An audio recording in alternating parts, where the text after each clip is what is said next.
Welcome back, Pepsters! Nandito pa rin po tayo with Marian Rivera. Ngayon, tatanungin natin yung inaabangan na kasal sa December 30.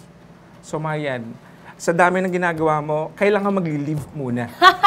Natawa daw ako. Wala. Ano yan? Dire-diretso.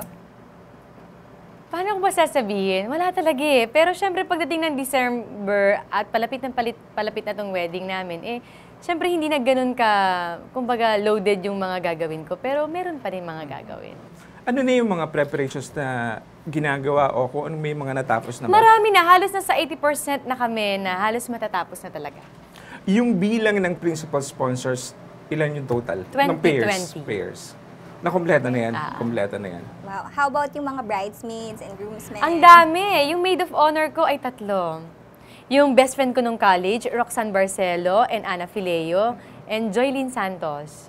So sila yung mga nasa... Si Joylyn Santos. Joylyn Santos is college friend ko, best friend ko nung college. Tapos sa bridesmaids, meron bang iba pa ding galing showbiz? Meron. Sa showbiz, nandiyan sila Ate Ai. So, basta madami. Kasi nabalitaan namin... Ang arte! Nabalitaan kasi namin, di ba, nung nag-bridal shower ka, ang daming... Although expected na namin na maraming Kapuso stars, pero meron din mga kapamilya stars. So, nagtataka, paano yung connection? Paano kayo naging magkaibigan? Angelica, kita na. Although, invited din si Casey. Naniniwala naman ako na hindi naman sa lahat ng pagkakataon kailangan nalalaman ng tao kung paano ka naging close ang mga ito, ano nangyari, bakit ganito. Parang ito, katulad dito sa pagkakataon na to na bridal shower ko, actually si Roxanne Barcelo ang nag-gather talaga sa kanila.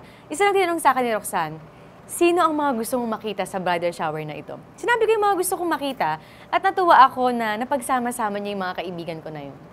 So, close ka talaga even with yung Angelica and Casey? Oo, kasi si Casey, nagkaroon kami ng communication niya, yung real life. Yung commercial na yun. After that, dire-diretso yung communication naming dalawa.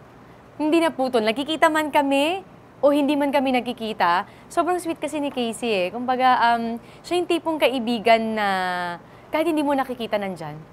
At ganun din ako para sa kanya. And then with Angelica? Angelica kasi is parang ako lang yun eh. Kumbaga, napakadaling pakisamahan, napakakalog na tao, walang kakeme-keme. Tsaka masaya siyang kasama. Sobrang sayang kasama. We know ay nagkatabaho kayo and also Catherine, yung young sa Endless Love. Diba? Kaya nung debut niya nandun ako. Kasi nag-text sa akin yung mami niya na parang, Marian, sana makapunta ka sa birthday ni Kat. Kasi sobrang gusto kanya makita at nire-request ko talaga niya para sa debut niya.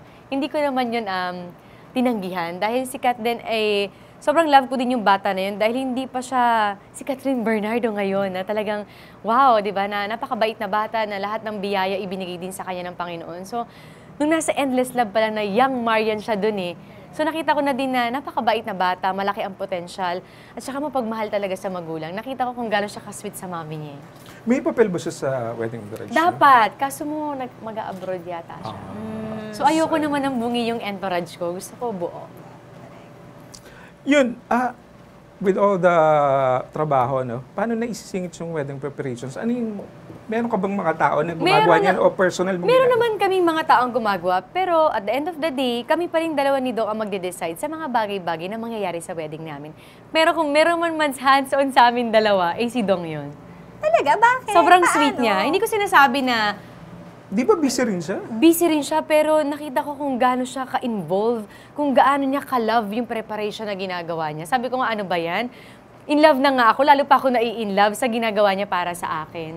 Like ano yung mga pinag-desisyonan niya na nagulat ka na, ay, alam pala niya yung mga ganyan? May mga surprises siya sa akin, katulad na lang, hindi ko alam kung anong song sa Entourage. Kapag andyan na ako, hindi ko alam kung anong music Wedding ang march.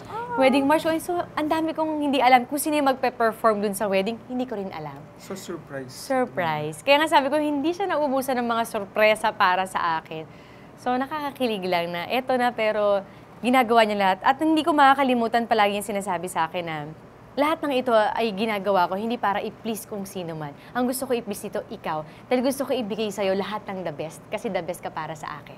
So, ang sarap lang pakinggan na, wow. Pero di ba usually, yung mga brides, yung mga busy dyan sa mga preparations? So, this Not time, in my case. Ang haba talaga ng hair. Ang swerte. Hindi, tsaka sabi ko nga, ang pinaka-importante dyan, siguro bonus na lang yun na ibinibigay ito, pinepara ito. Ang pinaka-importante sa buhay ng magkakaroon ka ng buhay may asawa, yung asawa mo, alam mong napakabuting tao, naaalagaan ka, at lahat ibibigay para maging masaya ka. At lahat ng ngayon, nakidong talaga. So, sobrang thankful ako na ibinigay siya sa akin ni Lord kasi ang saya ko. Ikakasal na ako, pero sabi nila, parang hindi ako nasistress. Hindi talaga. So, hindi ka nahihirapan? Hindi. Mukhang ba ako nahihirapan? Mukhang hindi. Fairness. Pero saan ka pinaka-excited na part? Excited ako sa part sa church. Kasi yun yung pagkakataon na lalakad ako. Naiyak do? Ano ba yan? Wala pa, naiyak na. Yun yung pagkakataon na suot ko yung dream wedding gown ko. Kasi noon palang pangarap ko na yung ganong klaseng gown. At gagawin niya ni Michael Cinco para sa akin. Nung nagpunta akong Dubai, sinukat ko siya. Lahat ng sinabi kong detalye sa kanya, talagang nag-match kaming dalawa. So, yung pinaka-dream, pinapangarap ko talagang isuot sa araw ng kasal ko, tinupad talaga niya. So, nakikilabutan daw ako. Nakita mo na? Nakita ko siya, pero yung mga detalye, hindi pa buo. Pero yung sukat at yung forma, nasukat ko na. Pero nag-suggest ka sa kanya o siya na mismong Sinabi ko yung mga gusto niya. Sinabi ko yung mga gusto ko. Nag-sketch siya. Namili ako. Tapos nagpadala uli siya ng sketch. Tapos sinabi ko uli. And then final, sinabi ko kung paano. Pagdating ko doon, yun mismo, yun nangyari. So, yung sa wedding, sinasabi ko, suot ko yung dream wedding gown ko. Ihatid ako ng lola ko. At ihatid ako ng mama at papa ko papunta kay Dong.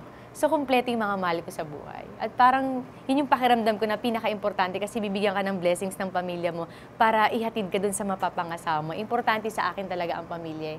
So, nakakatuwang isipin at para mag-effort din si Papa from Spain, umuwi dito na sa espesyal at pinaka-importanting magaganap sa buhay ko, nandun siya at masasaksihan niya yun. Nakasama ko si Dong. Kailan ang dating niya? Dating niya after Christmas. 26 na. Mga ganon. Siyempre, hindi lang naman sa atin ng wedding. Siyempre, may kakaroon din kayo ng bonding. Ay, oo naman. Right after the wedding, igagala ko siya. Kasi naloka ako kay Papa. Sabi niya, after the wedding, gusto kong pumuntang sa Boracay. Okay, Papa. Saan sa Boracay? Station 2. Station 2 talaga. Bakit sa Station 2? Ano meron sa Station 2? Ba't hindi sa Station 1 o 3? Hindi ko alam sa kanya. Pero si Papa din kasi is napaka down-to-earth na tao. Kumbaga, gusto niya ma-experience ang mga bagay-bagay. Sabi niya nga sa akin, ang mahalaga magkakasama tayo, makasama kita, makasama ko si Dong. At saka, sa totoo lang, may kakuntsabahan naman talaga si Dong at saka si Papa. Bago mag-propose, yung first proposal sa akin ni Dong, alam na ni Papa. Nagpaalam na si Dong kay Papa. Pero ilang years na hindi umuwi yung papa mo? Ang tagal na, kasi college. Siguro kung may 10 years. May Boracay na ba nun? Uso na ba Boracay? Baka nag-search niyo sa internet. Station 2 talaga. Nakita niya late. Natatawa talaga ako. Station 2 talaga ang gusto niya. Ayaan na natin si Papa. Bel, may question ako sa'yo. Alam ko medyo sensitive sa'yo itong part na to. Ikakasal ka na. Yes. Nung bang nakilala mo yung fiancé mo, may mga pimples ka na o nagkaroon ka pa lang?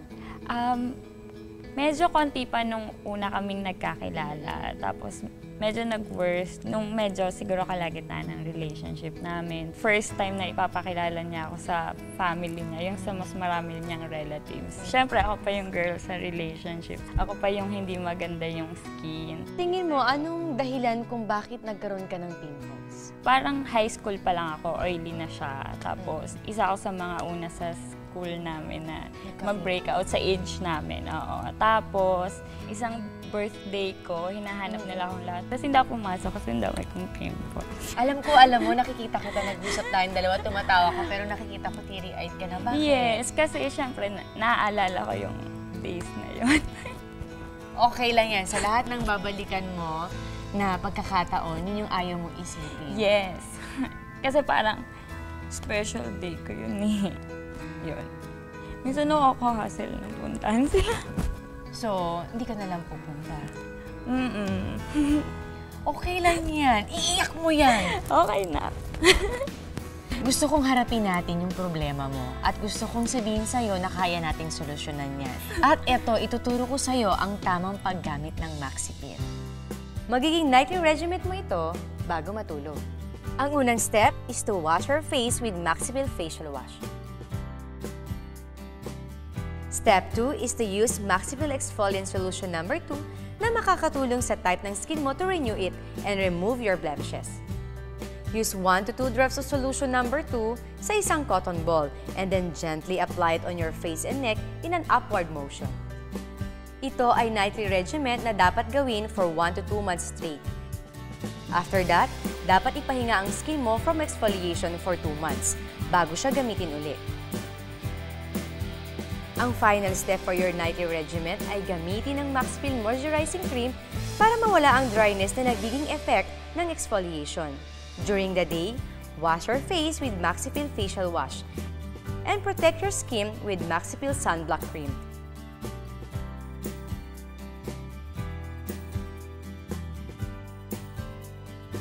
And Maxipil Concealing Cream as a makeup base. O di ba, Bel, napakadali at napakasimple lang ng gagawin mo? Oo, agree. Bel, handa ka na ba na samahan ako sa bagong journey na papasukin mo? Yes.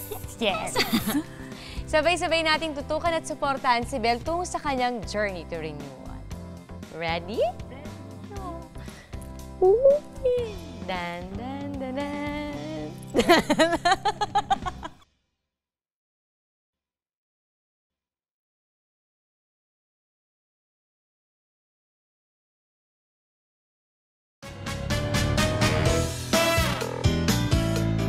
Pero hindi ibig sabihin nun, hindi namin i-share yan kasi hindi pwedeng hindi namin i-share dahil walang dingdong at Marian, kundi hindi dahil sa mga taong nagmamahal talaga sa atin.